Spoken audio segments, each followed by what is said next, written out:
લાગે. આપણા ગામડામાં રેલી છોકરી વેલા ઉભી થઈ જાય, ઘરનું કામ કરે, પછી ખેતરે વહી જાય કપા વીણવા. 5 વાગે આવે તો ખાવાનું બની જાય, ઠામડા ધોવાઈ જાય, પાણી ભરાઈ જાય, ઘરમાં પોતા ભરાઈ જાય, હાવણી ભરાઈ જાય.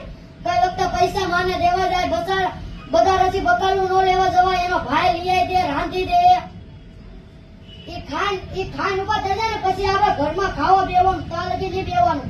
મહેમાન આયા હોય, કોઈ આપણું માંગું નાખ્યું હોય તો આટલે લગી લાશ કાઢવી પડે. એવી આપણે દીકરીઓને ભાન દ્યો. આ મોકલજો મારા. આવી ભાન દ્યો. વાત તારી સાચી છે. તો આમ બાપ આવ્યા હોય તો આમ નહીં બતોડા ન પડે ભાઈ. એટલે આપના કાંઈ ઓલું નથી આમ બધ કરવામાં.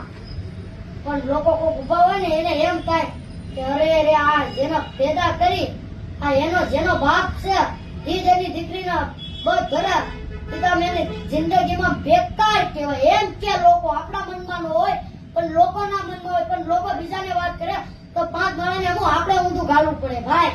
તમે એટલી વાત સમજો તો આપણે આગળ વધશું.